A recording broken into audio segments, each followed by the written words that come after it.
Okay, this video is to show you how to go through each problem that's on your final exam review and have the solutions already worked out, and you have a copy in your possession. So the video is just to serve for, I guess, an added dialogue to answering each question. So the first question is from section 1.3, and it says graph the equation using the slope and the y-intercept.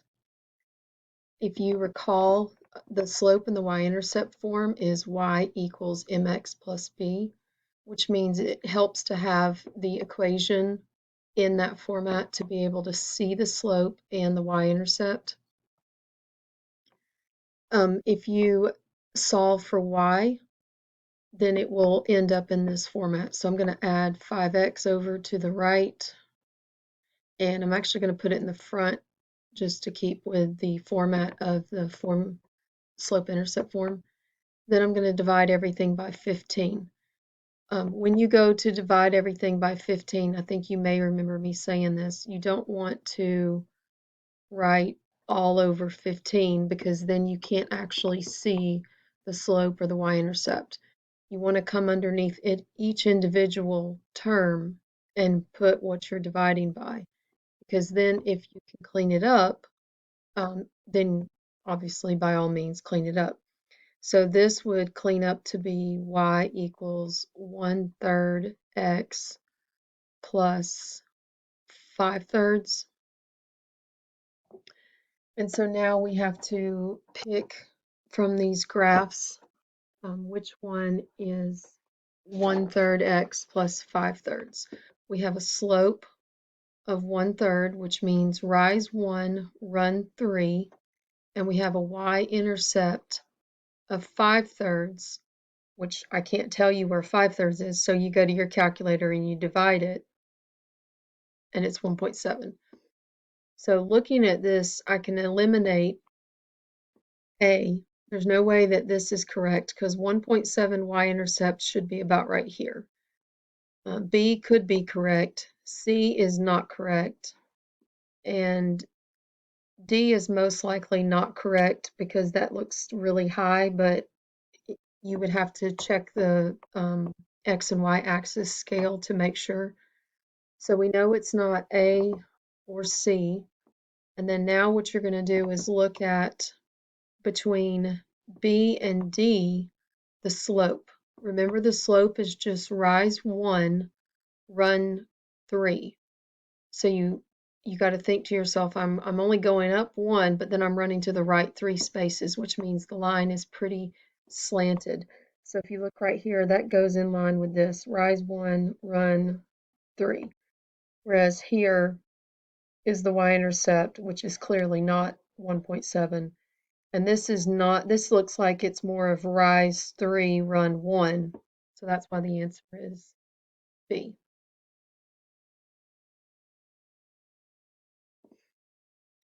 Number 2 is from section 4.4. Given the polynomial has the given zero. So they're saying, hey, here's one of the zeros. It says find the other. This means solve it. Go all the way. So if you look at the solutions on the answer key that I gave you, I set up synthetic division. And because they're telling you that it is a zero, that means you should get 0 as a remainder.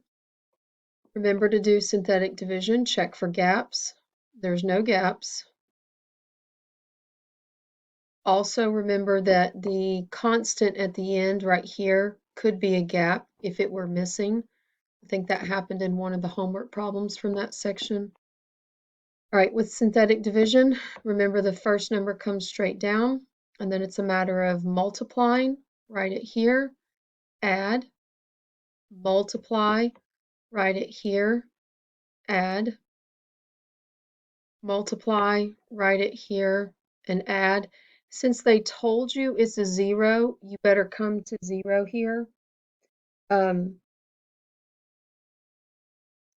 which means that it is a solution. If you don't get 0 here, you must have done something wrong, or maybe you missed a gap. Okay, so this was x cubed, which means that once I divide a 0 out of it, it reduces by 1. So this comes out as x squared minus 6x plus 13. And the directions said to solve it. So I'm going to rewrite that over here, and we're going to solve that all the way. You should notice that there are no factors of 13 that add up to -6. So you're going to have to do the quadratic formula here. You've got a is 1, b is -6, and c is 13.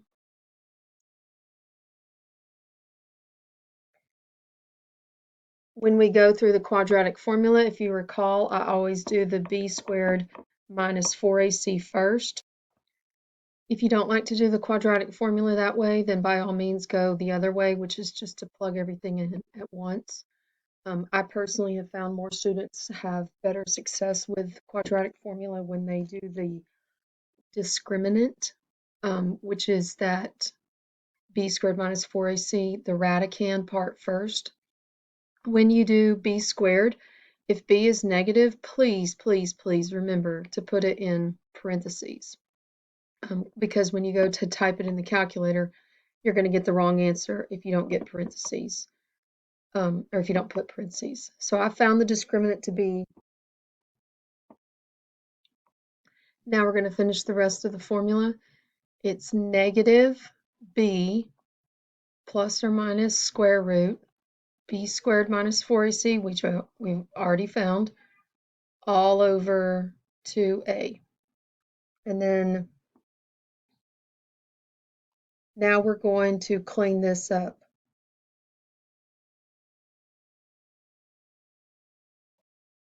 So the -6 becomes +6 plus or minus square root. You have to be familiar with the square root of -16. That becomes 4i, because 16 is perfect and it's negative, so it's got to have an I, and then over 2. Now, while this looks like the final answer, because if you recall, all three terms, my highlighter's too big, all three terms are divisible by 2. So we can divide a 2 into everything, which puts it at 3 plus or minus 2i over 1, which you don't write. So now if you come over here and look at your answer choices, the answer choice, because it says find the other zeros, the answer choice would be A.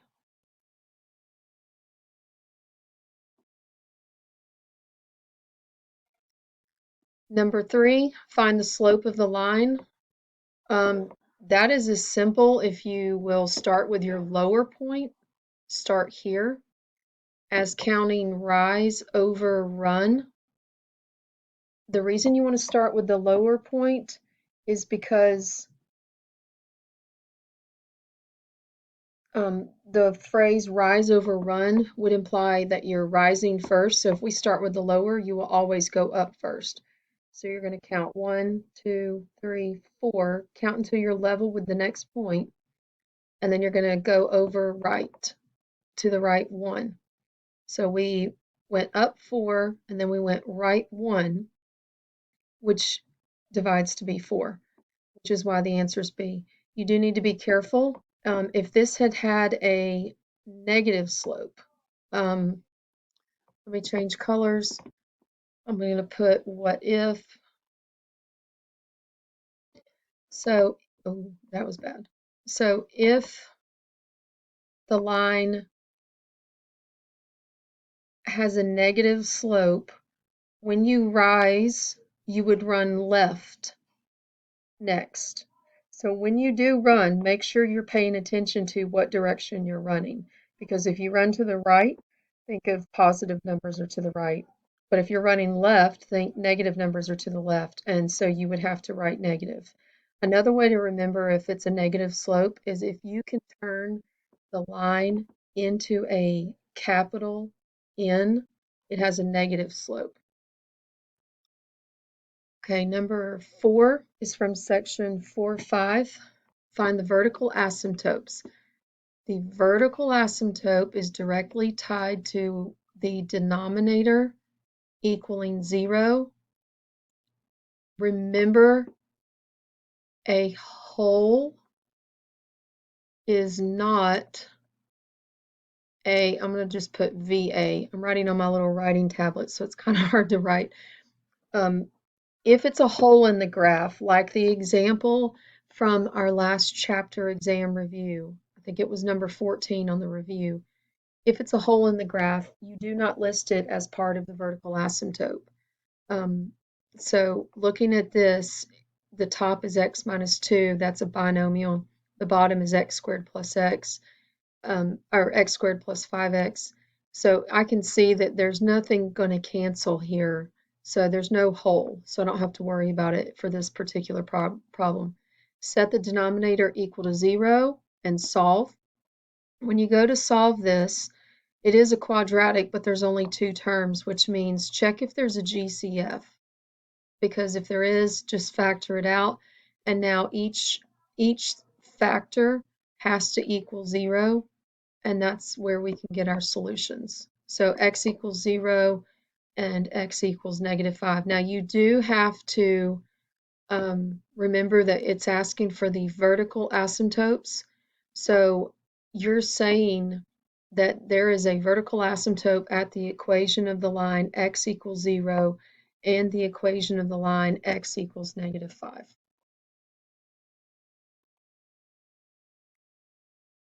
The next question comes from section 3.4.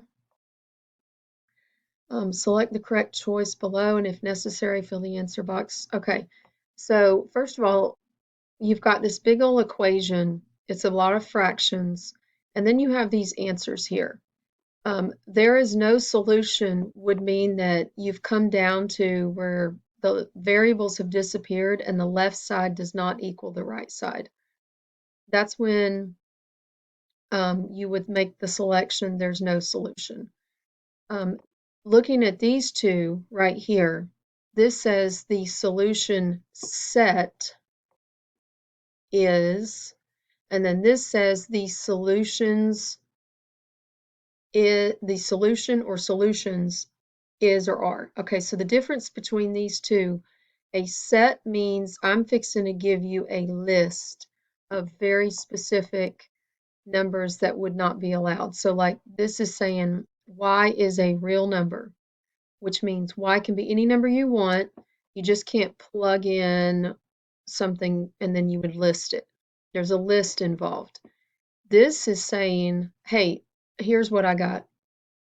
Like this, these are the only numbers that can be plugged in and would make it true. So the difference here is this means basically all real numbers except, and then this would mean, oh, I found the answer. Here it is. It's a specific number. How do you know when you have this situation? This is when you come down to where the left actually does equal the right. The variables have disappeared. The left equals the right. You just have to list right here the domain. You just have to say what's off limits right here. Okay. Now I explained all of that, but just in case you end up with one of any of those given possibilities. But in this particular problem, we actually do come to an answer. And if you will look at my answer key, I'm not going to work the entire thing out, but I will show you that first step. You have to look at all of your denominators and ask yourself, what's the LCD? It helps to have it in factored form to see the LCD. So like right here, the denominator in factored form is the difference of squares. If you recall, we said when you're making your LCD, when you're trying to decide what it is, you're going to list each factor in a stacked form, right? And anything that they have in common, stack it right underneath it. So that's why these are all kind of catty-cornered. And then you come down up underneath it and you say to yourself, okay, So my LCD is I got to have a y, I've got to have a y plus 2, and I've got to have a y minus 2. And now what we're going to do is multiply this entire expression by our LCD. And when we do that strategically, all of our fractions are going to disappear. I'm going to move this to another slide because I don't have a lot of room here. A paste. Okay. All right. So I'm going to multiply. Hopefully my pen doesn't run out. I'm going to multiply the left and the right by y plus 2, y minus 2, y plus 2, y minus 2. It really helps when you're multiplying anything that was able to factor. It helps to have that written in factored form because then you can see what's going to cancel. All right, so here we go. You can't see what I'm pointing to, but I'm saying to myself with my non-writing hand, I'm pointing my index finger to this denominator and I'm saying, okay, when I multiply this whole fraction times this whole mess, the denominator that matches a factor will cancel. So I would be left with, in this case, 8y and then y minus 2. I'm going to copy the plus sign. Now I'm going to repeat. I'm going to multiply this whole fraction times this whole factor, and the y factors are going to cancel, and I'd be left with 4 times y plus 2, y minus 2. Bring the equal sign down. This whole fraction times this mess, the y plus 2 and y minus 2's are going to cancel, and I'm left with that 10y minus 2 on top times y. It bothers me to put it at the end because I'm afraid I'll forget what I need to do with it, so I'm actually going to put it in the front. And now you'll notice there are no fractions left. Now it's a matter of multi-step equation, which you should all be comfortable with. You're going to distribute this. Here, I would multiply that as your difference of squares like it was already in the denominator originally, and then distribute the 4. That would be a smarter way to distribute that. Here you would distribute the y. If you look at my answer key, after I've distributed everything, then I move everything to the left, and I end up with 2y squared minus 14y minus 16. And I noticed every single one of these terms is even. So I divided everything by 2 to reduce it. Now remember, whatever you do to the one side, you got to do to the other. And so that's how I ended up with a much smaller quadratic, which was a lot easier to factor. I ended up factoring it, and I came down to the solutions 8 and -1. Now, you'll notice my note over to the right says, be careful. And that's because you always have to keep in the back of your mind the rule with fractions. Like what number is not allowed here? Because what would make this 0? A -2. Okay, what number is not allowed here? A 0. What number is not allowed here? A -2. What number is not allowed here? A +2. So my be careful note is saying, okay, from the original problem, we know x cannot be -2, 0, or +2. So you just have to come over here and check these to make sure that you didn't come to a number that's actually off limits, which we didn't. And that's why these are the answer. So where would you put that in this answer key? Remember the difference. A is saying you came to the variables disappeared and the left equals the right, so it's all real numbers. and then you would say accept what's in the domain. We did not have that happen. No solution means the left never equals the right. The variables disappeared. We didn't have that happen. So the correct mark here would be B, and then you would just simply say 8, comma, -1.